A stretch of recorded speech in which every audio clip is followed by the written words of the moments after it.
Terungkap chat mesra dari Putri Chandrawati dengan Brigadir J. Apakah dari chat mesra ini memungkinkan sekali Putri Chandrawati untuk berteriak mengira ada pelecehan seksual? Misteri makna behind the scenes video klip memiliki tapi tetap sopan.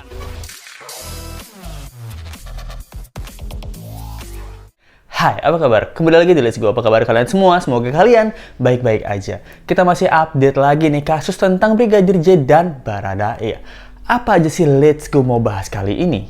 Yang pertama Let's Go mau bahas tentang isi chat dari ibu istri pimpinan Putri Chandrawati yang mesra waktu Baradae ini ulang tahun. Yang kedua adalah CCTV yang semakin janggal. Nah, ternyata CCTV-nya ini itu diambil menyalahi kode etik dari kepolisian dan minta dipidanakan. Lalu ada barang-barang dari Brigadir J yang belum dikembalikan ke pihak keluarga. Nah, disembunyiin apa diapain nih?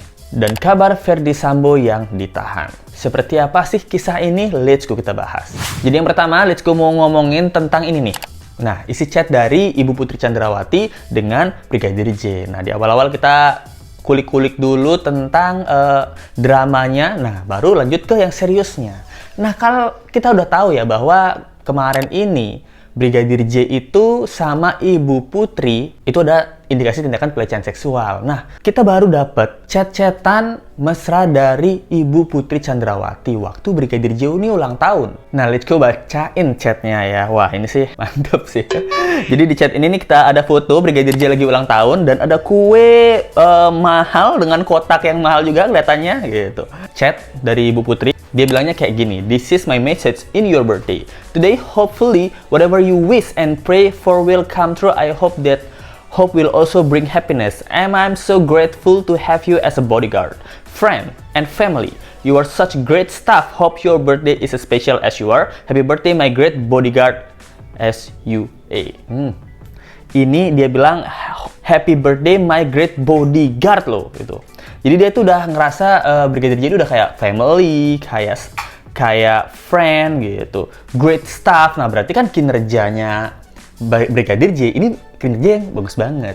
Kinerja seperti apa yang dilakukan Brigadir J sampai sang istri pimpinan ini merasa puas banget? Apakah nyupirinnya? Ataukah pengamanannya? Nah, ini apa yang membuat ini nih happy banget nih sebagai sang istri pimpinan gitu? Apakah karena ketampanannya? Nah, dari sini kan apakah parfum yang kemarin teman-temannya bilang bahwa parfumnya dipakai sama Brigadir J ini, jangan-jangan ini parfum hadiah ulang tahun? Nah, ini nih kebingungan ya. Maksudnya mereka tuh seakrab itu, sebaik itu, atau mungkin Bu Putri ini memang sebaik itu, tapi kok ujung-ujungnya malah melakukan tindakan pelecehan seksual gitu. Apakah berani ya?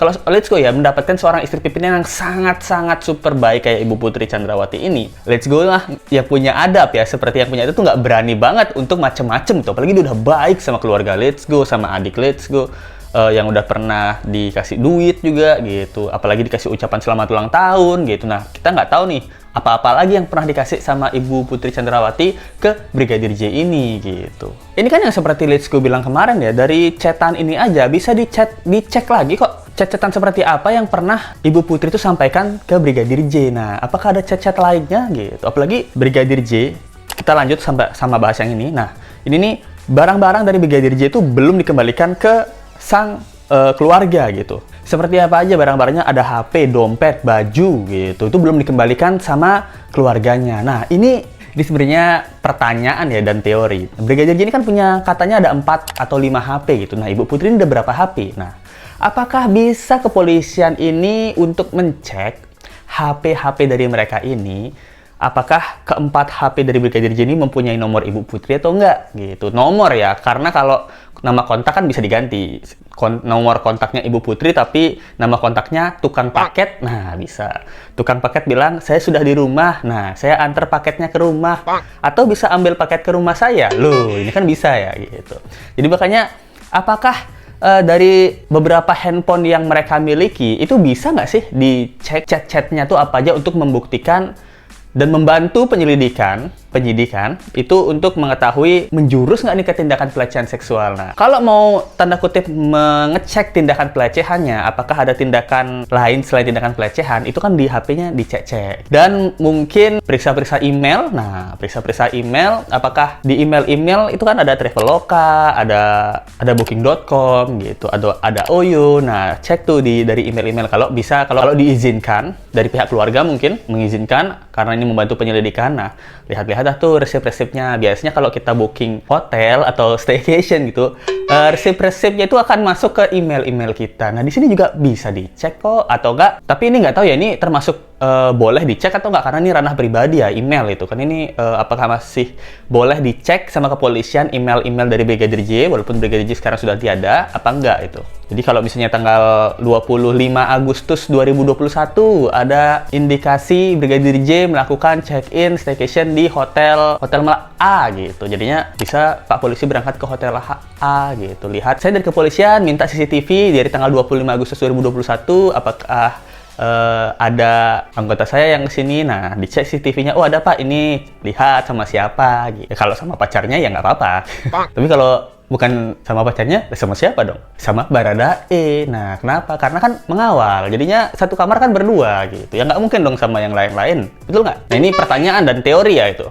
Karena let's go, sampai sekarang teman-teman warganet juga belum tahu isi chat. Bener-bener isi chatnya ini, chat total dari Brigadir J juga Putri Chandrawati gitu. Karena yang kita pengen tahu kan apakah ada drama perselingkuhan atau enggak, itu aja. Kalau udah nggak ada drama perselingkuhan ya berarti bisa fokus ke pembunuhannya untuk membuktikan pelecehan seksual yang dituduhkan ke Brigadir J. Kalian penasaran juga ya? Jangan-jangan ada yang bilang, oh bener juga nih Bang, let's go gitu. Paham sekali kalau soal drama-drama perselingkuhan ya. Lah.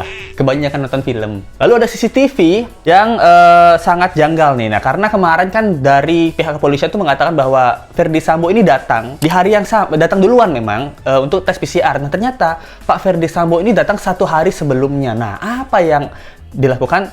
Datang 1 hari sebelumnya, meninggalkan sang istri bersama ajudan-ajudannya. Nah, ini juga menjadi kejanggalan warganet bahwa kepolisian ini kok dari awal nggak ngomong belak-belakan gitu. Memang ngomong awalnya tuh Pak Ferdy Sambo datang duluan.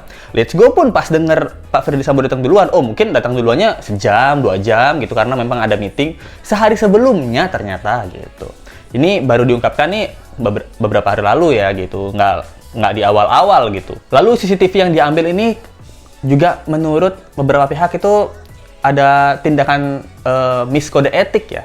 Seperti yang kita ketahui dari Pak RT-nya aja di lingkungan Irjen Ferdy Sambo itu tuh kaget, nggak ada tembak-menembak. Terus ada apa nih? Kok saya jenderal di sini? Pak RT-nya kan bekas jenderal ya. Saya nggak tahu apa-apa. Nah, tidak ada di awal kejadian itu nggak ada polislan gitu. Coba lihat CCTV-nya ternyata rusak gitu. Untung Pak RT ini keluar-keluar ya. Kalau nggak keluar-keluar kita nggak ngeh gitu bahwa di sini ada kejanggalan. Nah, dari sesama kepolisian aja udah simpang siur, udah tumpang tindih, agak bingung untuk menjelaskan CCTV ini. Dari pernyataan Kapolri Jenderal Sigit Prabowo itu juga dinyatakan bahwa Ferdy Sambo ini dilihatnya nggak profesional gitu, terutama berkaitan sama TKP. Padahal TKP-nya itu adalah di rumahnya sendiri itu, especially di CCTV yang diambil gitu. Di sini Kapolri Jenderal Sigit Prabowo itu bilang, siapa yang ngambil, kita tuh udah lakukan pemeriksaan dan saat ini tentunya kita akan melakukan proses selanjutnya. Nanti kita proses berdasarkan hasil putusan apakah ini masuk pelanggaran kode etik ataupun enggak gitu. Jelas sampai sekarang tuh masih berlanjut. Nah, dalam keadaan rusak atau enggaknya dia nggak bisa kasih keterangan lebih lanjut. Nah, padahal CCTV udah beberapa hari lalu let's go bahas itu katanya udah diambil reserse. Nah, tapi dari pihak kepolisian lainnya itu ngerasa bahwa ini kok kamu CCTV main ngambil aja, ini kan pelanggaran kode etik. Kamu yang sebagai irjen atau enggak petugas-petugas kepolisian lainnya itu tuh harusnya tahu apa yang harus kita lakukan. Ini mengamankan alat bukti dulu gitu. Bukan ngambil alat bukti ya. Kalau mengamankan berarti kan semua saling koordinasi. Ya Pak, saya ngambil CCTV-nya. Saya takutnya nih CCTV-nya tiba-tiba rusak Pak atau tiba-tiba hilang gitu. Lebih baik saya sebagai kepolisian saya amanin dulu, tapi ada kok aman, tidak tersentuh sama sekali. Nah, ini mengamankan. Tapi kalau mengamankan tanpa bilang-bilang namanya ngambil ya. Ini saya ngamankan, tapi tidak ada yang tahu kan kepolisian karena saya nggak bilang-bilang. Dia itu ngambil namanya. Itu nggak ada yang tahu, kepolisiannya bingung nih untuk menjelaskan CCTV nih. Sekarang masyarakat ngomel-ngomel, bertanya sama CCTV, ya bingung juga jelasin. Kamu ada ngambil? Enggak. Kamu ada ngambil? Enggak. Kamu ada ngambil? Enggak. Katanya sudah diamankan, Pak, sama teman kita kepolisian. Enggak, katanya, kata-katanya. Nah, sampai sekarang bingung. Polisi aja bingung. Siapa yang ngamanin? Katanya sih ada, Pak. Ya, itu dia polisi nyari juga. Siapa yang ngamanin CCTV-nya? Yang jelas informasinya ada dan sudah diamankan. Itu aja. Katanya sih gitu. Nah, lalu dari pihak Brigadir J, yaitu Eka Prasetya, kuasa hukumnya dari keluarga Brigadir J, itu menduga ada tindakan pembunuhan berencana. Nah, Kamarudin Simanjuntak kemarin juga bilang kayak gitu ya, tapi dia bilang ini lebih clear lagi, bahwa dia bilang ini tuh kayaknya pembunuhan berencana terlalu rapi deh. Dari skenario di awal, eksekusi, sampai selesainya tewasnya Brigadir J ini, kayaknya udah ada skenario yang tersusun rapi. Nah, kok dia bisa bilang kayak gitu ya?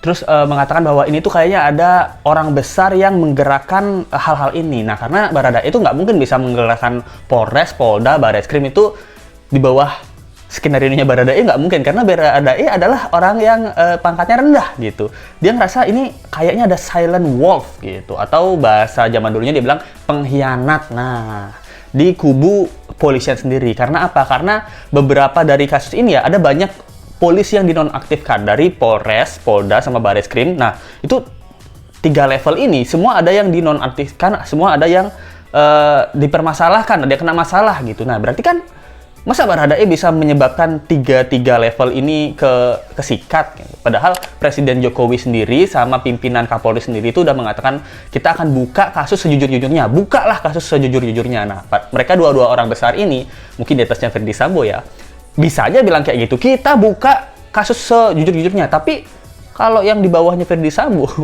yang jabatan di bawah Ferdy Sambo itu kan buka Pak saya nih, karir saya yang menjadi taruhan. Bisa jadi kan takutnya seperti itu ya. Karena dari kasus ini tuh udah banyak banget jenderal-jenderal yang dinonaktifin, habis itu ajudan-ajudan. Kok bisa seorang Baradae ini menggerakkan seluruh kepolisian? Kan sedikit kurang mungkin gitu ya. Makanya dia ada indikasi bahwa ini kayaknya ada yang tinggi-tinggi banget nih. Dia yang mengatur sama melakukan perencanaan dan skenario dari awal eksekusi sampai skenario endingnya gitu. Lalu Irjen Ferdy Sambo ini ditahan. Nah, ternyata enggak. Irjen Ferdy Sambo ini bukannya ditahan, melainkan masih diamankan gitu. Terlebih dahulu bahasanya itu diamankan ya. Mungkin diisolasi dulu gitu, masih dimintai keterangan lebih lanjut. Karena sekarang kan dia kan dinonaktifkan gitu, jadi dia diminta keterangan lebih lanjut. Kalau dia dinonaktifkan, kan dia lebih bisa fokus ya untuk mengatakan sejujurnya kronologi sebenarnya dari kasus ini gitu loh. Nah, itu aja sih yang let's go bahas untuk hari ini. Nah, pertanyaan yang besar itu adalah cecetan, masih cecetan ini. Cecetannya dari cecetan yang nggak sih mesra ya, maksudnya yang baik banget ngucapin happy birthday, katanya my favorite bodyguard atau apa dan lain-lain gitu. Great stuff. Nah, pasti dapat bonusan banyak ini karena udah bisa nyenengin hati seorang istri pimpinan gitu. Istri pimpinan happy, pimpinannya juga pasti happy. Ya udah bisa jagain tugasnya dengan baik. Ya wajar mungkin kemarin kalau parfum itu mungkin dapat hadiah dikasih parfum bisa jadi, tapi nggak disebutin nih bahwa Brigadir J ini dapat parfum. Harusnya kalau udah beritanya naik, kan harusnya Ibu Putri Chandrawati bilang, enggak kok, itu saya yang beliin. Nah, tapi nggak ada bilang apa-apa. Berarti apakah ada hal-hal yang dilakukan sehingga aromanya sama dengan aroma Ibu Pimpinan, atau gimana nih? Gitu. Cek email-emailnya gitu, kalau mau agak ribet sedikit ya, harusnya kepolisian ini membuat satu tim, namanya Polisi Cinta, atau Love Police, yang menyelidiki memang kasus dugaan perselingkuhan atau pelecehan seksual gitu. Jadinya bisa di-track ini email-emailnya, ini kemana aja nih, oh tanggal segini dia staycation sama siapa itu. Tapi kalau staycationnya sama pacarnya ya jangan disebar Pak, malu ya gitu. Yang cek aja staycation yang mungkin dikiranya ada indikasi ke pihak yang ikut terlibat dalam kasus ini. Saya nggak bilang siapa orangnya ya, mungkin yang terlibat dalam kasus ini gitu. Bisa mungkin Baradae, bisa mungkin ajudan lainnya gitu. Ngapain kalian staycation berduaan nih, Baradae sama Brigadir J nih gitu, tanggal segini-segini nih gitu. Boys time itu mau curhat-curhatan, nah bisa jadi gitu. Itu dia misalnya kasih, gimana menurut kalian tentang kasus ini, komen aja di bawah. Let's bakal update lagi tentang perkembangan kasus ini. Kemarin 2 hari Let's nggak update, karena apa? Karena saya sakit habis vaksin booster gitu. Apapun yang Let's omongin di sini, disclaimer sekali lagi, udah ada sumbernya dari mana, dari media berita online dan media konvensional ya. Kalau tidak ada yang terima, berarti lain adalah media konvensional yang buat beritanya. Yang beritanya itu didapat dari keterangan kepolisian. Berarti yang salah kepolisian lagi loh. Itu yang bisa Alex kasih. Jangan lupa like, comment, share, dan subscribe video ini. Terima kasih banyak yang udah nonton. Kita ketemu lagi di video berikutnya. Sampai jumpa lagi. Bye. Misteri makna behind the scenes video klip memiliki tapi tetap sopan.